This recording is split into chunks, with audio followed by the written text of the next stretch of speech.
So let me start with the what we have discussed till now. So we started with the operating system definition, what an operating system is, and it is not only a software piece, but it is the more responsibility of a software operating system is to manage the resources. Those are connected to a computer system. So we discussed about computer hardware. There are many devices; those are connected to a computer hardware, and the job of the operating system is to manage all those devices connected to it. Now, when we say about devices connected to it, each and every device would perform certain tasks.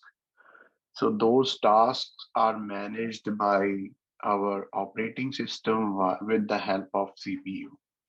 So operating system is also a software which is running onto CPU. So we discussed in the last lecture about different types of architecture of processors. We discussed about single core, dual core, and also we uh, discussed briefly about quad core systems.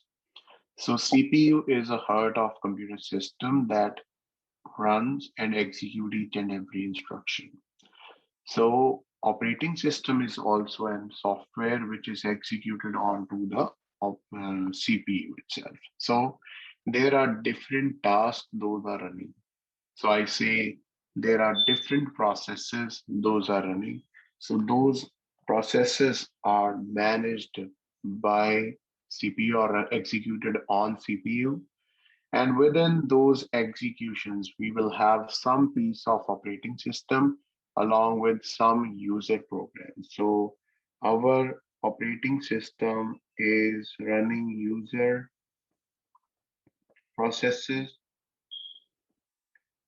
device processes,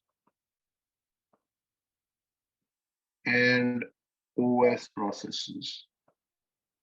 So everything is being executed on our CPU. So all these processes, it may be, 100 tasks, this is 10 tasks, or this may be, 1,000 tasks. So all are being executed onto CPU. So operating system, what we are going to learn is a combination of different software. Those are not running by itself, but also helping to run the user programs efficiently. We will deep dive into process management from chapter number 2. But as of now, for simplification, you can understand that an operating system performs many tasks, and its main responsibility is to utilize CPU 100%. This is what is its effort, and give best response to the user. So this is another aspect of an operating system. So this is what we have discussed. Now, how the processes and devices tell the operating system that something has happened. So that is happened through interrupts. So we discussed about interrupts also. Interrupts are the key idea for running multiple processes on a same system. So we discussed about that too in the last lecture. I apologize due to some technical issue. Was not able to upload the Zoom live recorded lecture. There was some issue with the recording. It did not happen. So I hope. So that's why I uploaded a pre-recorded lecture for you guys for your reference. Okay, so that's what we discussed in the last lecture. Now, starting to discuss from today, we are going to discuss about bootstrap programs. So we are starting with operating system operations. So when you turn on your computer, the first thing that happens is it runs a bootstrap program. So when you click on the turn on button of your computer, a bootstrap program is executed, this program resides in the hardware that power up and loads the kernel. So kernel is the heart of operating system. So basically the first program that runs on your computer is your Bootstrap program, and Bootstrap program loads the kernel. And after the kernel is loaded, more programs are loaded by kernel, that is system daemon, and these are the services those are provided outside the kernel. So I discussed that there are some services those are ported with along with the operating system along with kernel, but are not part of kernel to reduce the size of it. And then the kernel is interrupted driven. This we discussed yesterday or in the last class. So the kernel is interrupt driven and it has hardware and software interrupts. So hardware interrupt is the one that is initiated by devices. The software interrupts are ones which are initiated via software, or we call them exceptions. So you might have done exception handling also. So exceptions and traps. So we can call them exception or a traps. These are software initiated interrupts. So such as software division by zero. Then there is some services those are provided by the operating system. We call it system call. From chapter 2 onward, we will be more focusing on system calls because we will be creating different processes. So the request for operating system is also one of the software interrupt that happens. The other processes such as problems include infinite loop, processes modifying each other. So all these are basically can create software interrupts. So whenever an interrupt comes, it signals the operating system, and operating system then switches the execution of currently executing process from a currently executing process to the process or the routine that has been called via a system call or an interrupt. So that is the simplistic process we discussed in the last lecture. So we started discussion about operating system. We consider that it is a single core system. When we talk about single core system, it means that it has one CPU. And if we say that this is not able to run multiple devices, let us suppose multiple processes, let us suppose there is one process P1 needs 20 machine cycles, then it will perform an IO, which would need 30 cycles to execute. If our processor is executing sequentially, like it finishes one process first and then it will finish the other process, then there is another process, let us suppose P2, that requires execution cycles of 30 and it has IO of 20 cycles. Now, if we consider there is no switching possible, then our process P1 for first would execute. That will take 30 plus 20 plus 30 cycles, so equal to 50 cycles. After 50 cycles, the process P2 would start, and process P2 would take 30 plus 20 cycles, again 50. So after 100 cycles, process P1 and P2 would be fully executed. So this is when there is no switching performed, when there is no multi-programming happens. So if we say this is very inefficient system because for this particular IO time, processor or CPU was sitting idle. So for these 30 cycles, CPU was idle. It was doing nothing, just waiting for IO to be performed. For P1, it is actually sitting idle for 30 cycles, and for P2, it was sitting idle for 20 cycles. So out of these 100 cycles, CPU was idle for 50 cycles, and that's why its utilization is 50% only. So we utilize only 50% of the time. So in multi-programming environment, what we do is we switch the task. So when P1 is executing its 20 cycles, it will be allocated to it. CPU will be allocated to this. And when these 30 cycles are happening, CPU would be allocated to processor P2. So what would eventually happen is here CPU is allocated P1 for 20 cycles and it is waiting for 30 cycles for process 1. So for that time, CPU is allocated to process 2P2 and 30 cycles. And meanwhile, what happens when these 30 cycles are done, CPU will come back to the process. So CPU would be back to process 1 to run the process and complete this. And then again it will go back to this process where this is already done, so it will also be done. So within, because this process is already completed, this process is already completed, so we completed those two tasks within just 50 cycles rather than 100 cycles. So that's what is multi-programming.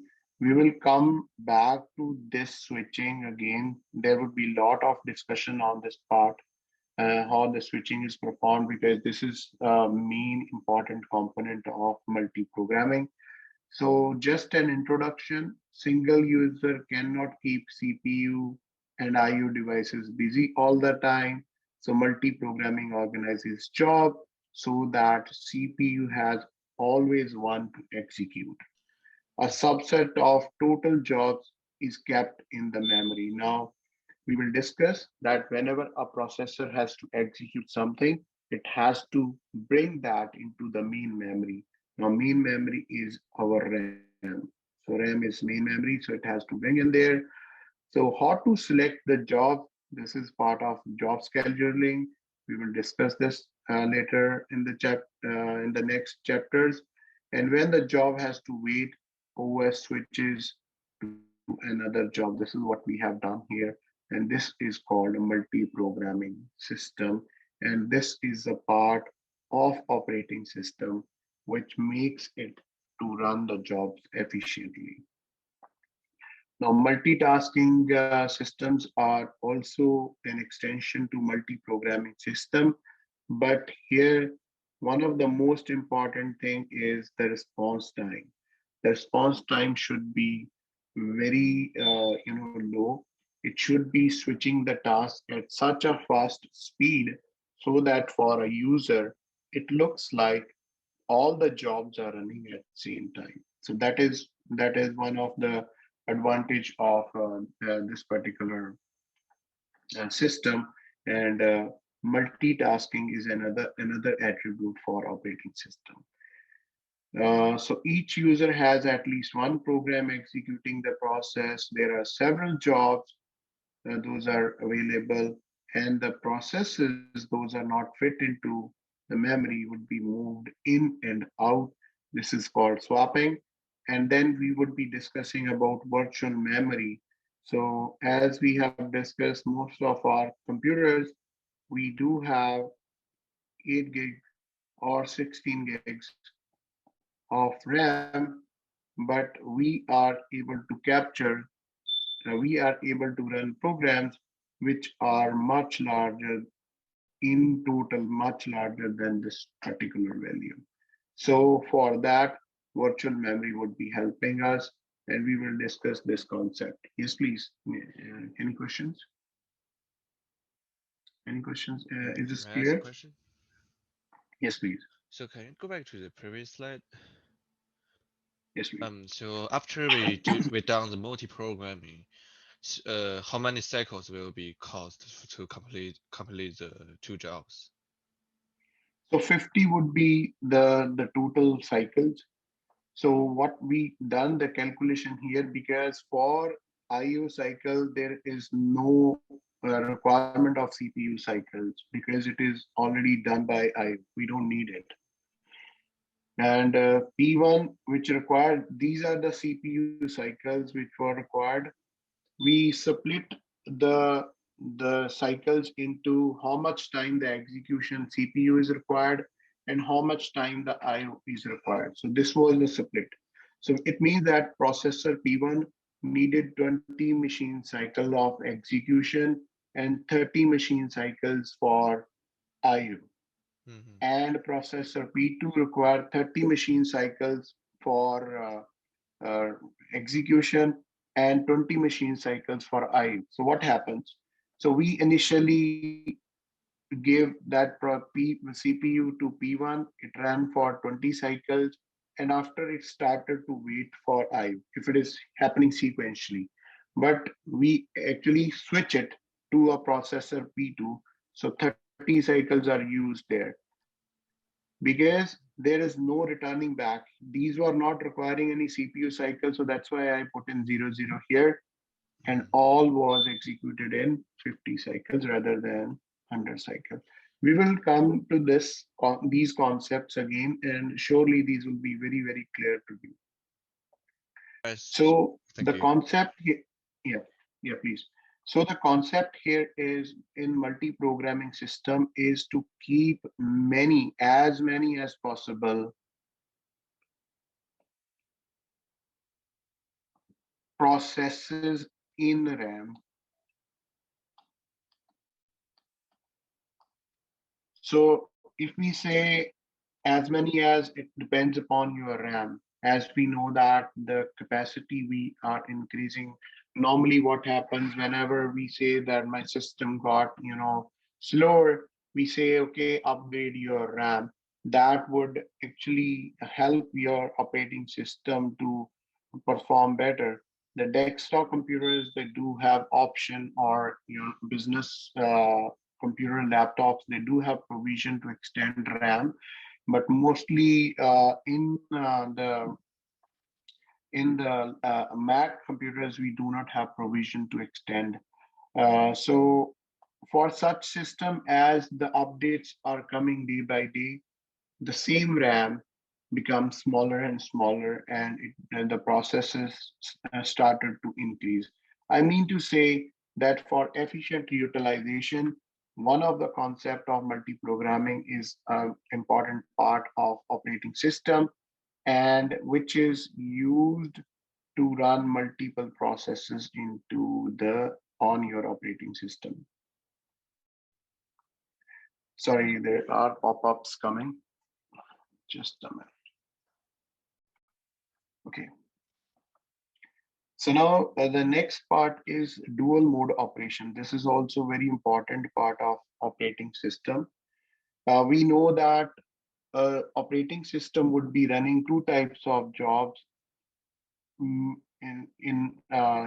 major jobs: user processes and kernel processes, or we say that operating system processes. So these are two types of jobs would be executed by operating system.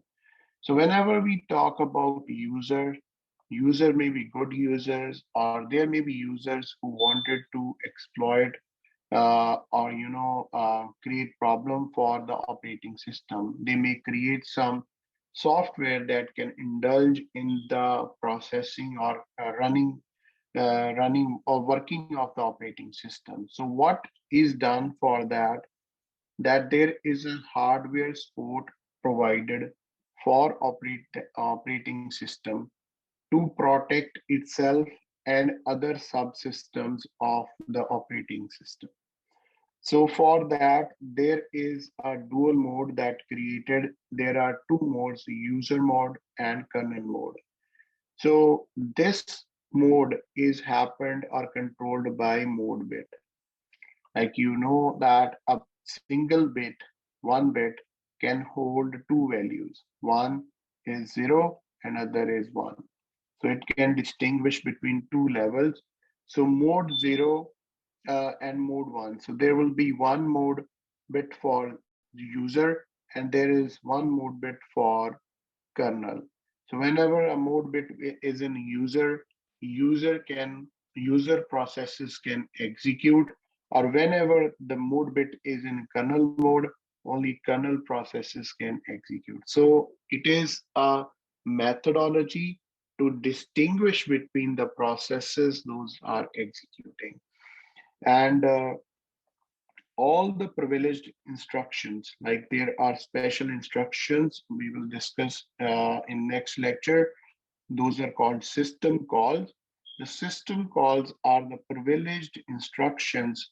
Those would be executed only in the kernel mode. So other programming, like we run some program, I'm doing a plus b. Okay, this is the program that I have written, that this could run in user mode. If it is asking for, some requirement from the kernel, from the operating system, then when it goes for the request, it will be changed to the kernel mode. For simplicity, uh, we have a dual mode operation in which user mode operations are given a mode bit and kernel mode operations are given another value of the mode bit. The kernel mode is also called privileged mode or supervised mode. So this would distinguish between the type of the processes those are executing. Now here you can see that this is the interface. The user processes are executing. They call a system call. Now system call is, you can understand right now, something that only operating system can do. So system call is a function call that only operating system can do. So whenever our user program would call a system call, it would initiate a trap. So trap we have discussed is an interrupt. Whenever there is an interrupt, the control would go to the operating system. The operating system would judge what type of system call it is. So it means that what type of function call it is.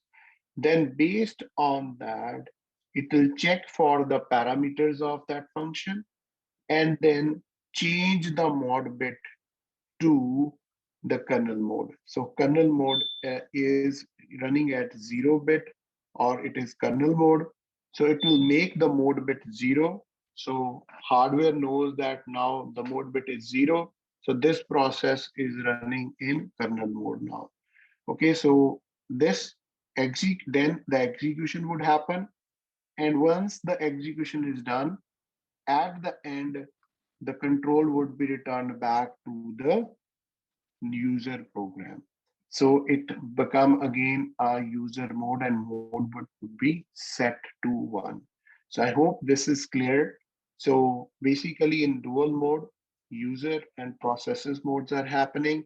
Whenever there is a system call, a flip of mode bit would happen and execution of system call would be performed. So there is so much of switching happening because one process, user process, may ask for many system calls or requests. Another method to handle or to control the user processes is timer. So whenever there is a timer is set to interrupt. So basically it's set to some time whenever a user process started to execute. So this timer is set for execution. And when the counter hits 0, because the timer is decrementing, so when the timer counter hits 0, it generates an interrupt. And this interrupt is again, interrupt to operating system. Operating system would see, okay, what has happened, and based on that, it will take the required action onto the process, or it may dump the process, which is taking, a very long time, or it can restart the timer for that particular process. So this is another way to handle the user processing. These are the things which I'm going to discuss right now. These are individual chapters that we will be discussing uh, as we progress through the course. So the first is process management. This is very, very important, and your first assignment would be focused on process management. Uh, you have two things. You write a program, and when you execute a program, it becomes a process. So a program is a set of instructions. A process is program under execution. Program is a passive entity, whereas process is running entity. It is active, and a process would require the CPU, memory, IO files, initialization of data. So everything is required. So these are the resources that your process would require when it is executing. So process termination requires reclaim of any reusable resources. So whenever a process run or to termination, its sources must be reclaimed by the operating system. So this all is performed under process management by the operating system. So it may be we will talk more on multi-threaded process. So for now, you think your program is a single thread program which require one program counter to execute the instructions one by one. And because it may be possible, as we discussed, it is there that your applications are multi-threaded application or processes. So it means that one process would create multiple child processes, and those you can call here for simplicity the threads.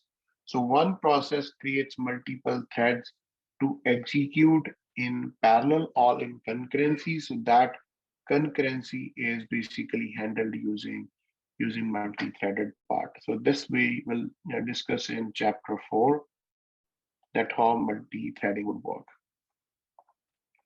So process management activity is creating, deleting user and system processes, suspending and resuming processes, providing mechanism for process synchronization, process communication, and deadlock handling. This is very important, and we have a chapter on this.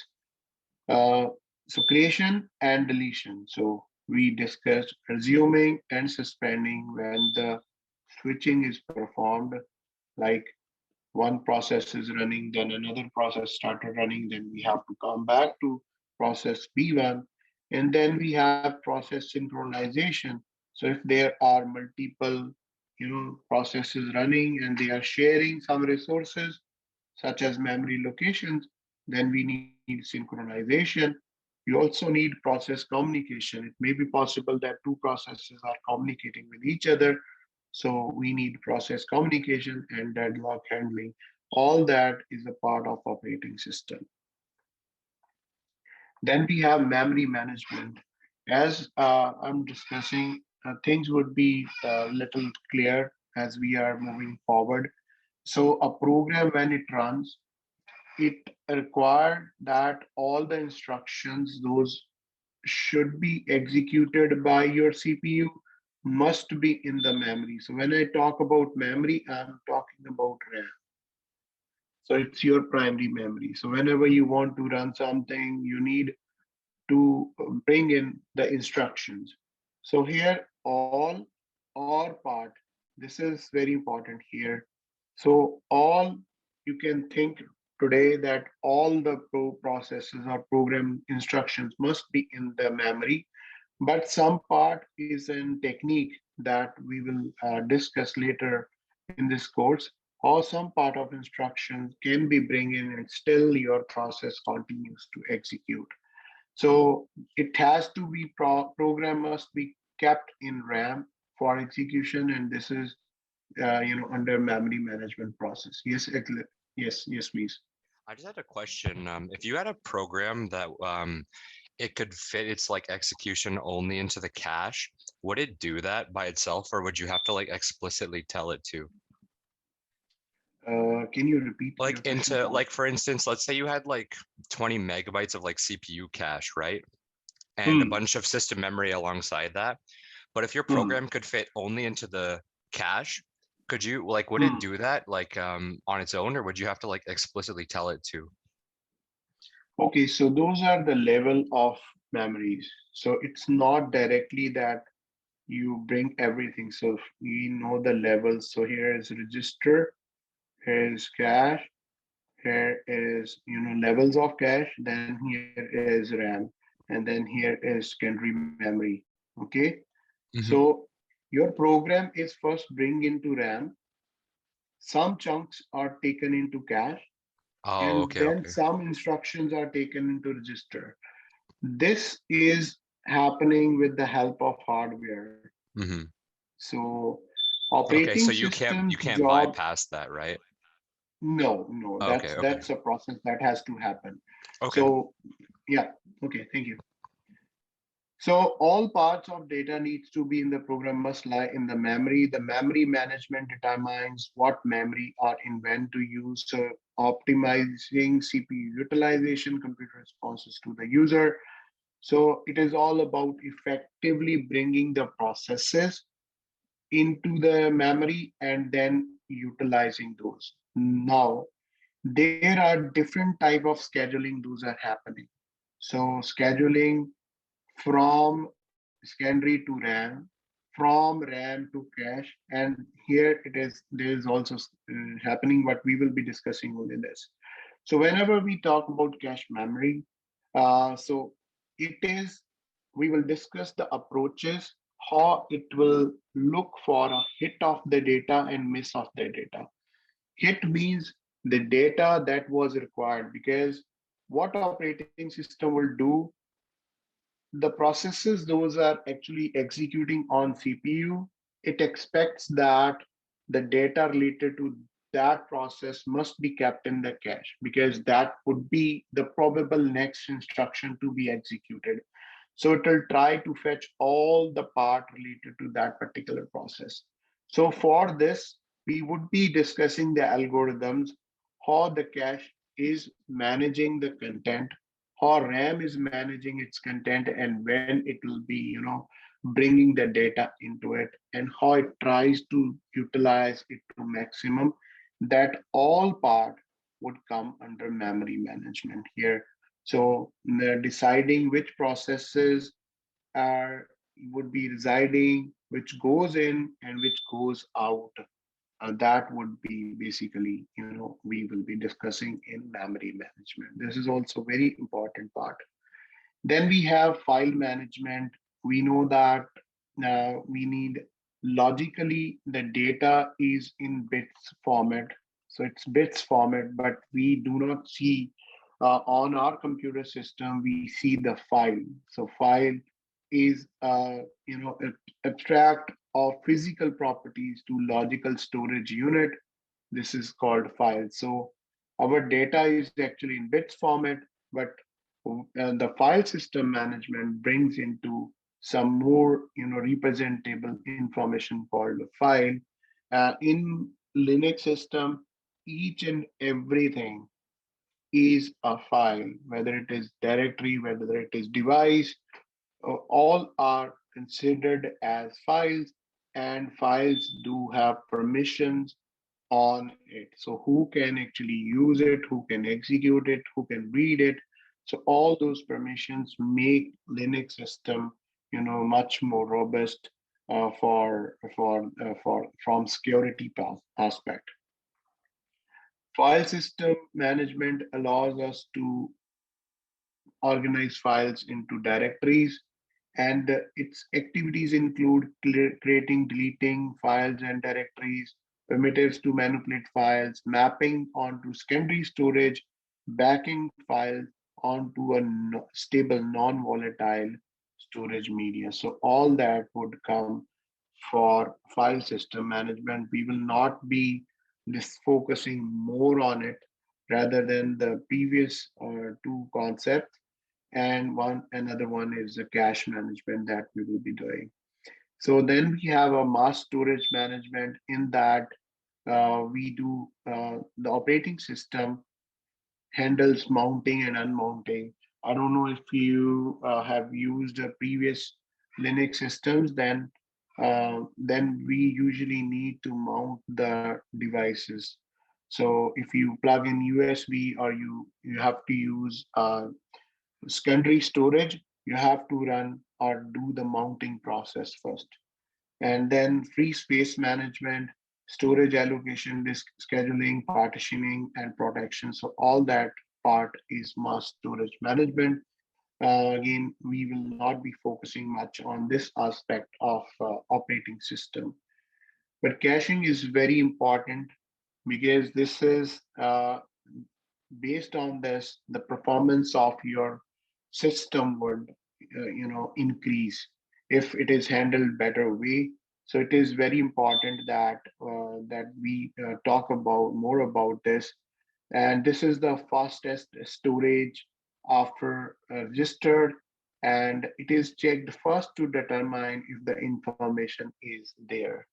So if it is there, then data is taken directly from the cache. So it's the fastest one. And if it is not, then it will be looked into RAM. So cache is smaller than storage being cached. So we need cache management to what instructions should be bring into cache memory. And then we need to know about the replacement policy. These are the algorithms. Those are very important for the effective use of cache memory. So here's a table. I hope this would help us to understand better. So register size is 1 KB, cache memory. So there are different levels these days, L1, L2, L3. And then we have main memory. It's less than 64 gigs.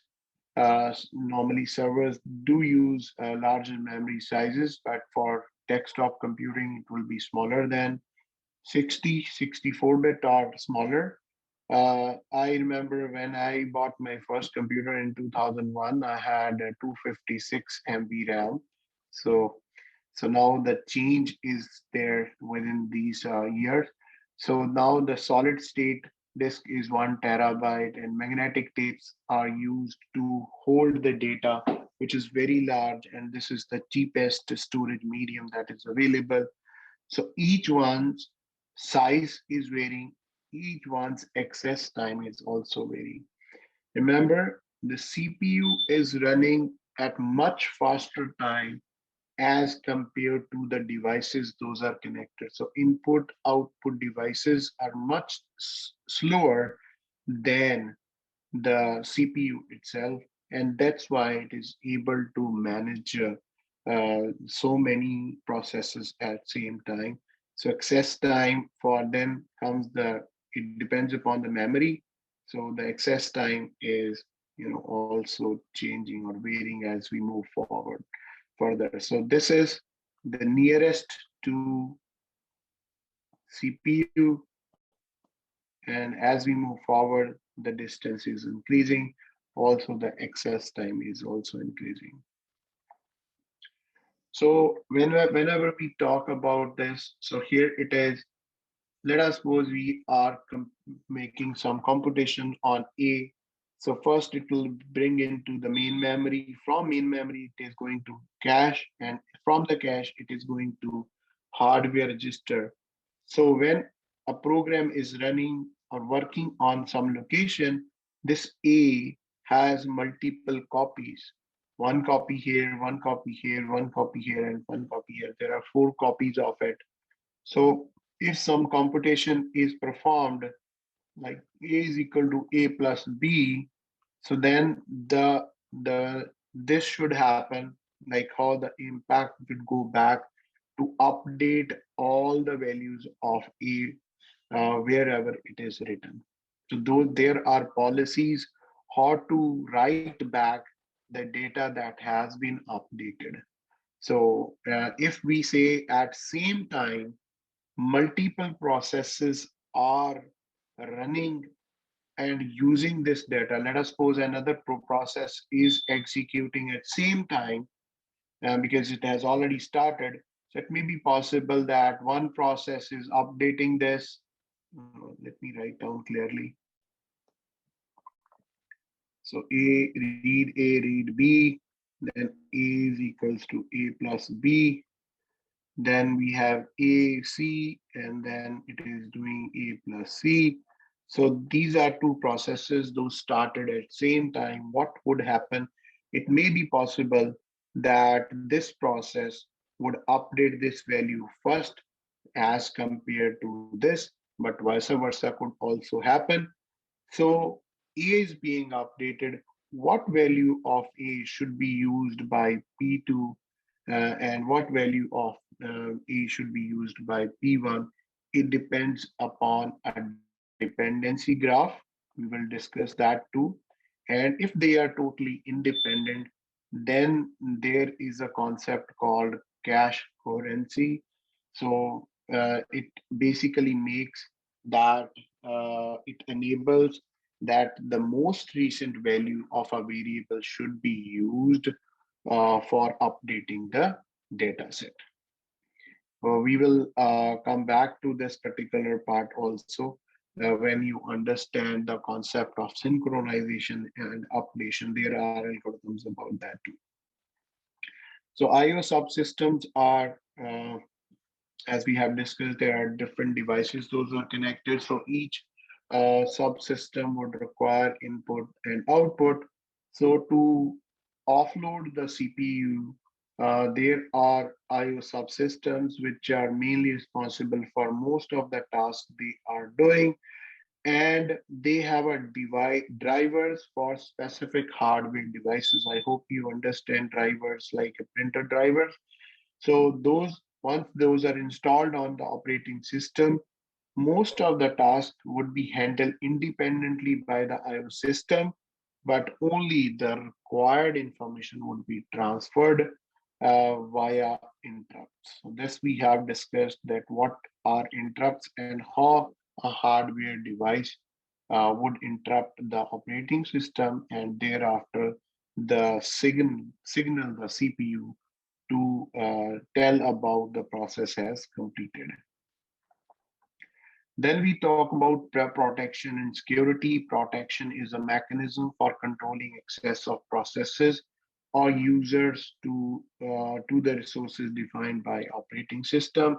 So as we have discussed, and in Linux system, each user, also on Windows system, each user has a unique identifier, and that is associated with all the files and the processes those are executed by the user. We do have a group IDs also, and sometimes we need privilege escalation because we wanted to run something, which requires admin access. So just like if you are on your computer, your admin account is different than your user account, then you need privilege escalation and that would allow you. So that kind of provide us the protection, and then the security is a hot area of research. Certainly, there are many type of threats. Those are there to your system. Viruses, worms are there. So if we talk about servers, then there is a denial of service problem, theft of service, and there is lot of research is going on, and cyber security is a hot cake right now, where you need to work on. There are many jobs out there onto this particular part. Then operating system provide virtualization. We are using virtualization because we are using VirtualBox, which enables us to install Linux operating system onto Windows host operating system.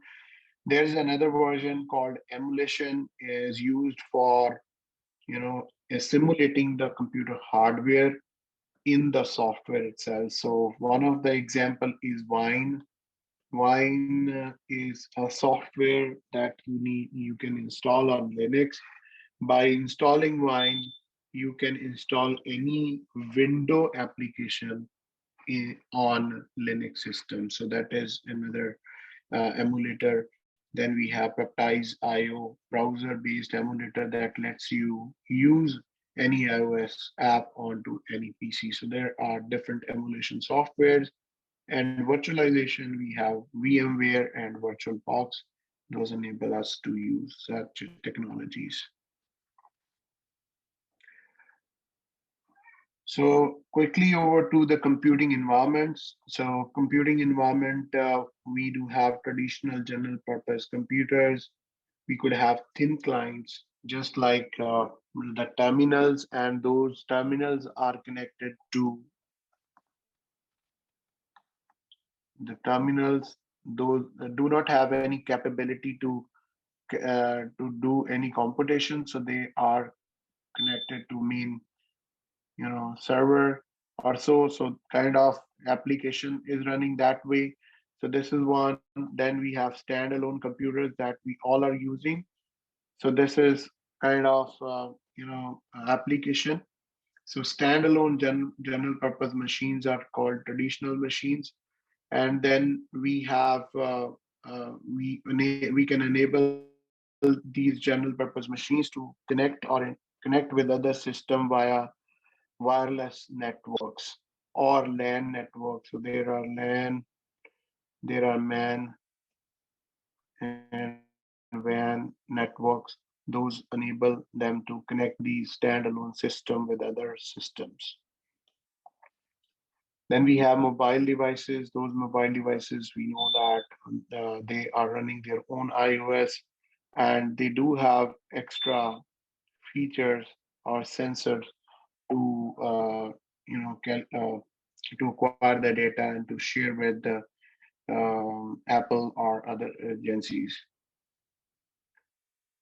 Client server model is when you open your web browser, you do google.com. So you do google.com. Then it means that your computer is working as a client, and Google server is the main computer. So it's basically happening through a network, and the client desktop pings, and the server listen to the request of the client and send back the index.html page, and that's what your client opens, and then the further processing starts from there. So this is a client server computing architecture that we use. Then we have peer-to-peer network. One of the example is torrent, and this is in this all computers, those are connected over internet. They are peers, so there is no server at all, and all computers are working at same time, client as well as server. Then another hotcake for today's industry is cloud computing, and it gives the logical extension of virtualization, because it enables the user to pay per use. Whatever you want, you can request the resources from the cloud server providers, and they will provide you those things. So there are different services those are available. One is software as service, platform as service, and IaaS. So your database server. So software as service is your just like your Google Word. I just forgot the name. So it's your Google. You open Google website, and then you go to and open that word processor, and then we have the platform, just like a database server. You acquire the database server; those are needed, and then you have the IaaS infrastructure as service. So this is EC2 instance and S3 GCP, all these are basically infrastructure as service, which are provided. So all these are computing based infrastructures. Those are available and you can use them remotely. So this is also happening through software. Primarily, we are using internet to connect, and then from there we would have different services. Those are running on different operating systems. So if you have used any service from Amazon or GCP, you know the steps. You can choose it, and based on your requirement, you will be paying it pay per use. So this is an architecture for how we are using cloud computing environment. So internet, then we have firewalls and load balancer. This I'll not discuss much here. And these are the virtual machines. Those are running onto the infrastructure and they do have storage. And these are the cloud computing management services. So in short, what it means that cloud computing is offering the same set of traditional computing, but it is doing it remotely, where the user need not to think about the placing the hardware.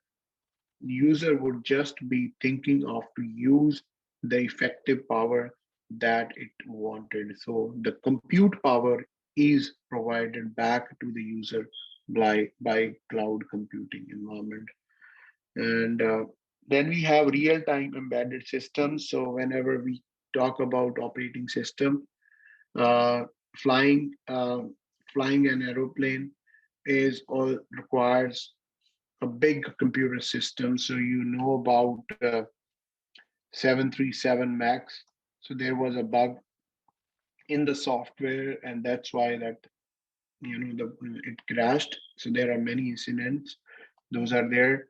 So it means that there is much more responsibility of a better operating system if it requires to drive the aircraft. For those systems, we do have real-time operating systems. So there's a new term, real-time operating system. We call it RTOS. These operating systems require a different kind of scheduling as compared to the desktop computing, because most of the job, there are two types of jobs onto the such real-time systems. One are called critical tasks or processes, another are non-critical type. So when I critical means if the impact would be very dangerous. If the process is not given the allocation, the result would be very dangerous. Let us suppose braking system. Oh, that is very dangerous. If that is a process and it is not allocated the computer or CPU to execute, then the results would be very dangerous. So based on the result of the application, those are categorized as critical or non-critical processes. So non-critical may be turning on the oxygen, check the oxygen level in the cabin. That may be a non-critical task for a real-time operating system. Braking system, opening the land, the wheels for landing, that is the most critical process. So all the jobs are required to be completed within some deadlines, and this is called real-time operating system. So there are books written on it how this works. And for operating system, we just wanted to know that there are different types of operating system existing. Kernel data structure, mostly you are familiar with already. So you have done this in CP164. Singly linked list, doubly linked list, circular linked list. So these are the data structures. Those would be used inside different memory management or scheduling algorithms to solve the problems or for allocating the processes. Then we have binary search tree. So I hope you remember this, why we use it, because of its complexity. And then we have hash functions. So hash function, you remember, it's basically a linear way to search. It provides us a linear mechanism to search anything. Bitmaps would be used a lot to flag the things, flag a particular memory location. Then bitmaps would be used inside your kernel operations. And there are different structures, data structures. Those are given in different include files that can be used for processing. So that's all for the first chapter. Any question from anyone?